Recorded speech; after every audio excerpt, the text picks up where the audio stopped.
Hello and welcome to the NewsX Sunday Guardian Roundtable. Well, the Congress party has seen another wicket fall with Sushmita Dev also leaving the party. In fact, she's fourth in the list of high visible faces who have left in the last 2 years. The others, of course, being Sindhya, Jitin Prasad, and even Priyanka Chaturvedi, who was a spokesperson for the party, and now Sushmita Dev. The fact that she hasn't joined the BJP is some small consolation, but at the end of the day, there is a larger picture, rather problem at stake for the Congress. We also have the G23, who recently had that very high-profile dinner with Kapil Sibal, which interestingly was attended by a lot of people who won't otherwise attend a dinner, which is, an outreach of the opposition, which is called by Rahul Gandhi. I'm talking about the BJD, the Aam Aadmi Party, and even the Akali Dal. So does this mean that the Congress as a whole is not such a bad word for the other opposition, but the Gandhis are the Gandhis the stumbling block to the opposition unity? And of course, we want to see also a lot of people are saying that actually the G23 is the real Congress, because the Congress as we know it are the leaders who are there in the G23. The other Congress, Team Rahul, are all mostly newcomers. Apart from a few, if you can say Ashok Gehlot is part of Team Rahul, I don't know, but most of the other faces are really new faces. So is the real Congress G23 then?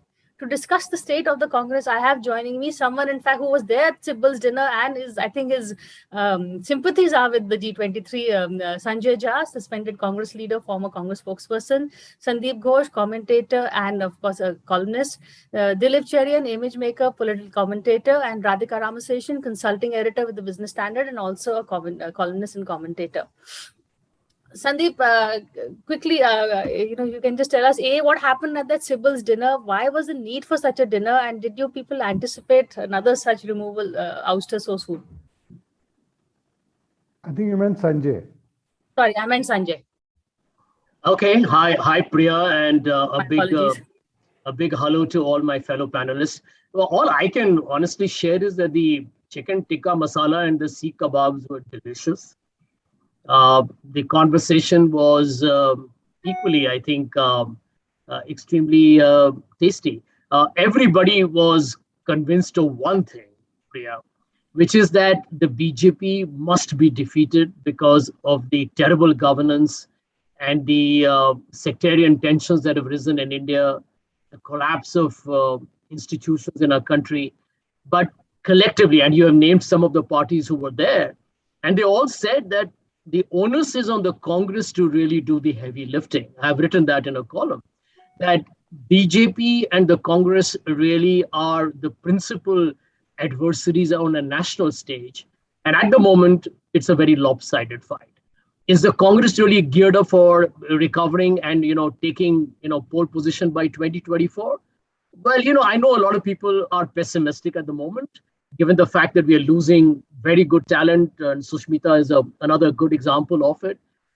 I can tell you the Congress has to stop this perpetual decimation or emasculation of the party that is happening. Some people in the Congress, Priya, yesterday said that what's a big deal? Sushmita's gone, but, we have enough talent on the ground level. But, I have been in politics and the corporate life long enough to tell you that every asset, which is a human being, obviously, when they desert you or they leave you for greener pastures, it sets you back. It definitely puts you once again behind in the marathon or 100-meter race, whatever you're running. Sushmita was a very, very hardworking girl. I've seen her very passionate about planning her travel schedules. She used to travel everywhere and do all those big protests for women's rights. Every time there was violence against women or there were issues of women's reservation bill and so on and so forth. And to lose somebody like her, whether you lose her to TMC or to BJP, in my opinion, doesn't matter. It's a Congress that has got weaker. So yes, I think G23, in my opinion, is, I wouldn't say, I think everybody who's in Congress is part of his ideological stream. I would not say somebody is true or untrue, but definitely G23 at the moment appear to be the bold, big saviors who are trying to tell the Congress party, the writing is on the wall, please read it as soon as you can. Fair enough. Dilip, the whole thing about the real Congress, the issue that I raised, you've also, familiar with the workings of the Congress party and all. How, am I right to make that statement? The people, as we know it, who are stakeholders, apart from the Gandhis, it is the Ghulam Nabi Azad, the Bhupinder Huda, Manish Tiwari. These are the people who've also been there from various youth wings and other parts of the Congress also. So The question, Priya, is whether this can be called a bloodletting or a bleeding.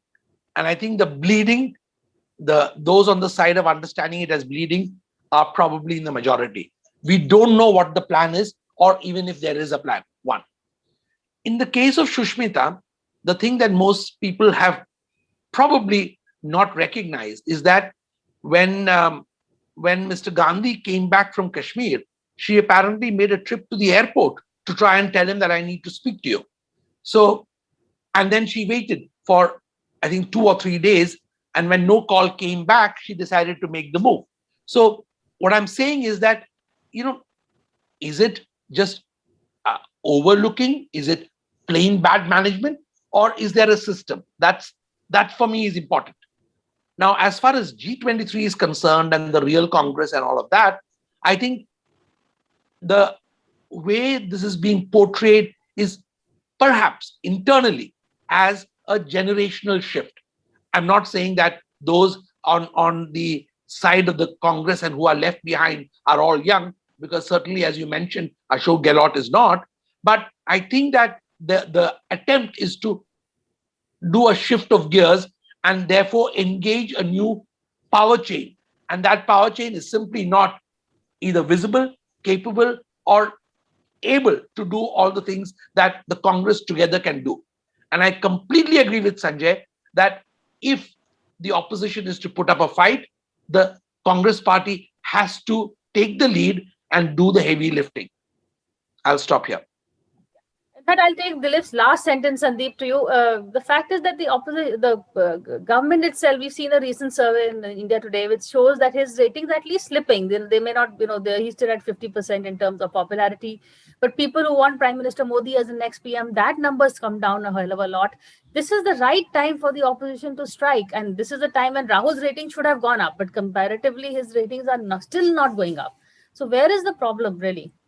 I think that explains the story. What you said, that Rahul's ratings not going up, Modi's ratings coming down. So where is the gap? So that's the disconnect which you have. But only point I'll make to Sanjay's comments, I think Shushmita Dev's leaving is as much an indictment on G23 as it is on the Gandhis, because G23 has been around for quite some time. And if they showed the leadership and the will to really act, a lot of these people would not have felt the need to leave the Congress. Because they are finding nothing happening within the Congress, they are actually moving out to see greener pastures or where they see a prospect. And I would go a step further. If some churn like that happens, you might find a lot of these people doing a ghar wapasi, whether in the form of a coalition later, where a TMC could be part of the leading coalition. And to that extent, a lot of us say that these groups were largely splinter groups of Congress, or a lot of these people moved out. So that could be also a route back. But I think G23 also needs to reflect that they have been sitting on the sidelines, posturing for a long time, but do they really also have the leadership to be able to, bite the bullet, take the bull by its horns and challenge the Gandhis? Otherwise, there's a lot of posturing which is happening, but no real action. I think that's the point. And what Dilip was saying, it's been a pattern, Dilip, of Rahul Gandhi. If you know from starting from our Himanta Viswa Yes. to even Jyotiraditya Scindia, where Rahul Gandhi later said, "Oh, how can he say I didn't meet him? He is the only person who could walk into my house anytime he wanted." But the fact is, he said that he couldn't get an audience. And so the point is, whether it's by design or by default or simply the style of the person, it's a matter of conjecture. Good point. And the fact that Radhika, G23 is also not doing very much apart from hosting a lot of high profile dinners. I mean, I know Sanjay will want to come in, but your take on that. And it's very interesting because, I think when G23 was taking off, I did 2 rounds of series interviews. One was Manish Tiwari, obviously representing the G23. And then to give the other side, I called Sushmita Dev. And she even was laughing on the phone saying, "Ab mujhe Manish ko counter karna padega. Why are you dividing the party?" Whatever. But she spoke totally in favor of the Gandhi. So she was seen on the other side of the G23, very much a loyalist until 2 days ago. I think Priya, it's been a very on and off kind of thing with Sushmita in the recent past. She was certainly very disillusioned when she lost the last election. And I remember having a conversation with her on Assam and the Barak Valley, which she represents. And she said, it's hopeless. We've just lost the plot.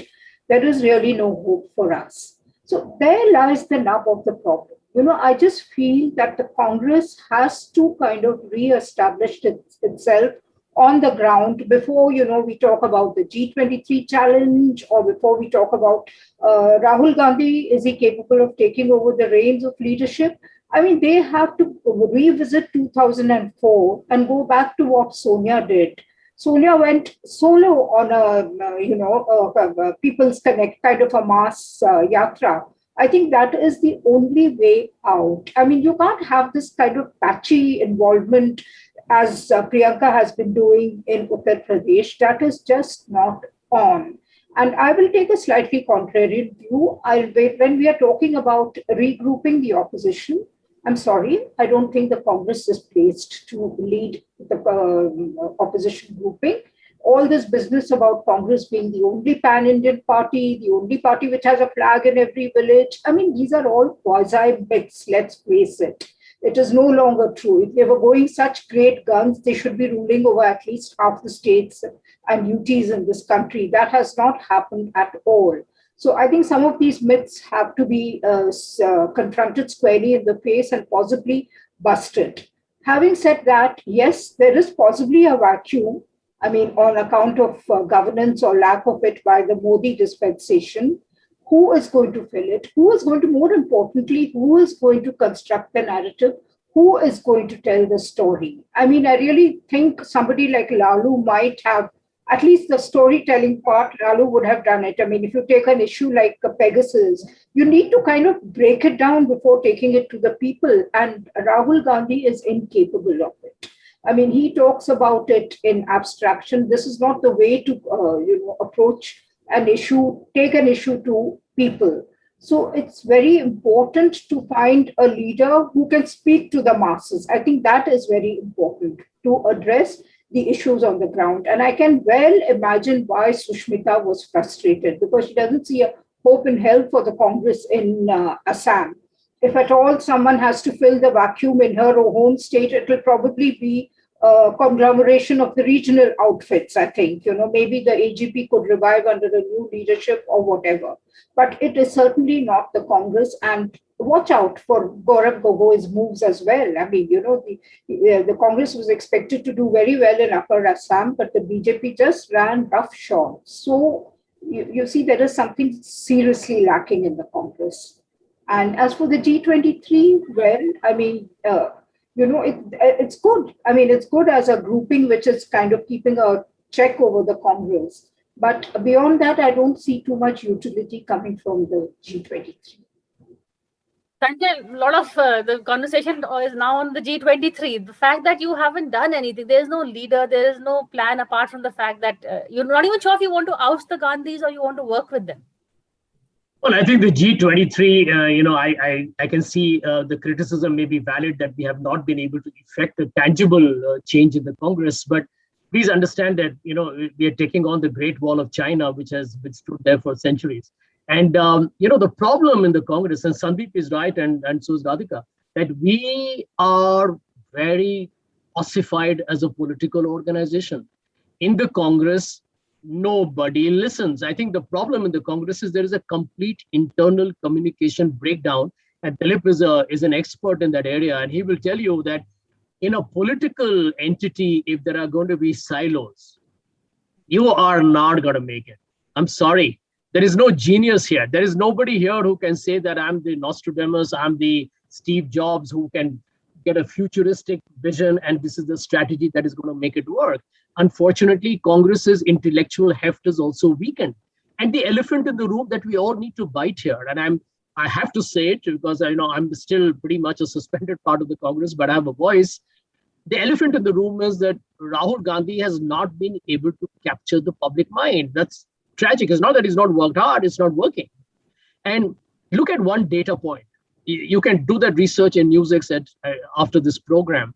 Find out how many times has Rahul traveled outside of Delhi, other than Kerala, maybe to Wayanad, post 2019. I mean, there are Odisha, the Congress is wiped out. Bihar, you're finished. Uttar Pradesh, you're finished. West Bengal, you're finished. Gujarat, you're finished. You gave away, Madhya Pradesh, Karnataka back to the BJP. You're almost cracked in Rajasthan, and there are no questions being asked. Which is why I keep saying that one of the things I'm glad I learned in my corporate life, Priya, you don't deliver, walk out of the door. If the kitchen is too hot and you can't take the heat, step out. But you can't lead a great political organization like the Congress at a time when people are worried about India's democratic future into some kind of somnambulating, sleepwalking giant. That's all we have become. People have lost faith in the grand old party, and that is a tragedy for Indian democracy. Philip, we're discussing really the future of the Congress and its role as an opposition. Radhika said, yes, the fact that the myth that there is a Congress flag in every village now, we need to move on from that. But it is a fact that there are about, I think, 190, Sanjay will know, 195 seats where there is a straight fight between the BJP and the Congress, or 175 seats. And because of this straight fight within the BJP and the Congress, if the Congress loses a large chunk, then the fight between, the BJP already has an upper hand in the fight against the rest of the opposition. Well, I tend to side with what Radhika just said. It may be that it is a, frontal fight between two parties, but it is an emaciated party that is relying on some false emotion that it thinks is still embedded in people's hearts. It isn't. New generations have come in and party machinery has crumbled. Every leader in the G23, i.e. the senior leaders, will tell you that there is no party apparatus in most places, leave alone a flag fluttering above an office, which also does not exist. Secondly, this play on emotion. While Mr. Sibal held his dinner on the emotional plea that it was his birthday and therefore a whole bunch of people came, and I'm not saying they would not have come for him. Similarly, Mrs. Gandhi, if she does hold her 20th tea party or whatever she's going to hold, which is also another emotional plank, I'm saying the time has come for very clinical action of a political kind. And the political action has to begin by the leadership exerting itself, whatever the leadership is. Whether it's Rahul, whether it's Priyanka, I don't think Mrs. Gandhi wants to step back into the field. But whosoever it is, has to start moving around and trying to enthuse the, somnolent or actually redundant in most places, party office bearers. Meaning there really is no other choice. And can you leave that thing to Mamta and ask her to take care of, say, Assam, Tripura, and Bengal? That kind of an arrangement, I'm not sure the country is quite willing to experiment with, because fallen as Mr. Modi's popularity or perception as the next choice of leader, the fact is that the country believes broadly that you need a strong government because of the kind of problems in a post-COVID world and now a post-Afghanistan world. Right, well said. Sandeep, so, I think everybody's agreeing that Rahul is not up to the mark, but I think you made a very, very valid point when you said neither is the G23 showing any leadership at all. So, we're just acknowledging the problem really, right? Yeah, how can the G23 show leadership or anybody else? With due respect to Sanjay, most of these people, all said and done, don't have an electoral base themselves. And a lot of them owe their position, even in the Congress originally, to the Gandhis. And that's why these people speak in two voices. One hand, they'll tell you there is no alternative for the Gandhis. Congress must have this thing. And another point, they're saying, okay, we should have elections. Now, if you should have elections, then why are people regarding Rahul Gandhi still as the prima donna? Anything happens with Congress, he is the voice of Congress. So you can still have an election and have a titular head. So there's a whole lot of contradiction, I think, in this whole bit. So therefore, none of these people, very few of these people have also got the political heft or the clout to be able to mobilize. Why from the ground? Even among the allies of people, they don't really have the clout.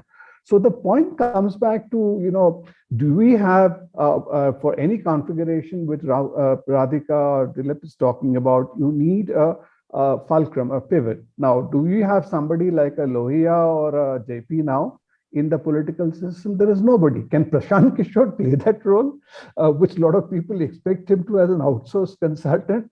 I'm not an expert, but in my own limited judgment, you cannot have somebody like that, a management consultant brought in to put a motley crowd together. So it's a huge, unless things churn out, something happens, very difficult to predict. Do you want to come in before I give Radhika her? Priya, I think that's a little unfair to say that, people within the G23 don't have electoral clout. I mean, there are 3 of them are former chief ministers, for heaven's sake. And there are many of them, I'm not going to take names. Mukul Wasnik, I don't know whether you know it. He never lost an election until 2014, and he's been fighting But them. which side is Mukul Wasnik on? Do you know that? No. He was with us on the dinner, so clearly he's on our side. But I think the larger point is that it's just a question of the Congress having a listening culture, which has completely been lost. And as one of you rightly mentioned earlier, you see, people leave you when actually they don't begin to see hope. Ultimately, it's all about where they see the future of the party is. And, let's look at Jitin Prasad, the young guy. These were all the young Turks of the party, Jyotiraditya, Sushmita herself. I mean, I have dealt with all of them at different stages of my time in the Congress. And I have seen their commitment, their passion, their vigor. And in India, I can tell you the reason why ideological commitment is a transactional item is because at the end of the day, no political party walks the talk. We are all making compromises to suit our political exigencies. So to blame the individual will be unfair. I think organizationally, the Congress needs to do a lot of homework. But first and foremost, it needs to decide who is going to be your leader. That's the question I wanted to ask you with, rather. Radhika, who of these, who can take on Rahul Gandhi? Who can take on Rahul Gandhi? Within the Congress, yeah. If there's not Rahul, then who? I would have placed my bets on, say, Sachin Pilot. I mean, he has some kind of a mass base. I mean, a limited base. I wouldn't say mass base, but a limited base in Rajasthan. But unfortunately, he's identified with a particular caste. And, he has to start working hard to shed that. And yes, I mean, Sanjay is right. I mean, there is Manish Tiwari. And he's won an election, and he's also been in the forefront of organizational mobilization.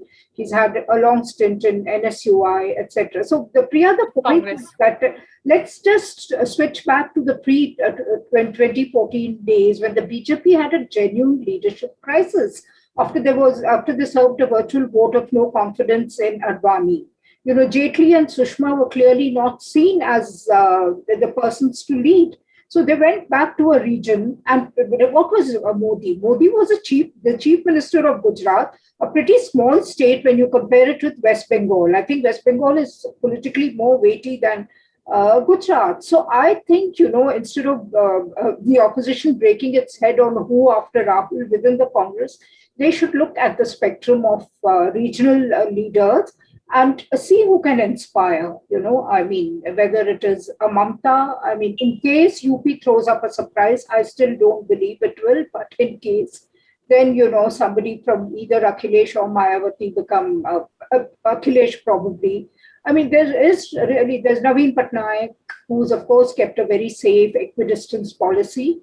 And, there are a host of regional leaders, and Modi was a regional leader in that sense, I mean, it took a lot for the BJP to give him a kind of pan-Indian identity. So I think instead of wasting their time, I mean, I shouldn't be saying that, but wasting their time on looking for talent or alternatives in the Congress, one should look at the regional spectrum. Yeah.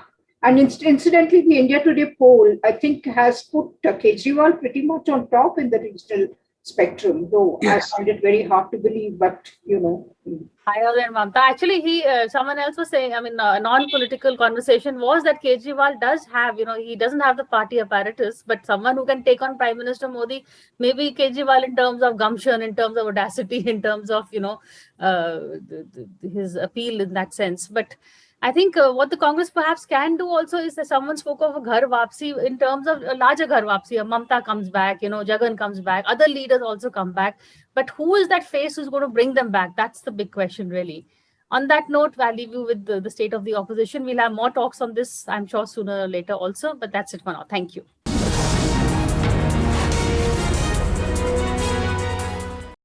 For more such videos, subscribe to the NewsX YouTube channel, hit the bell icon.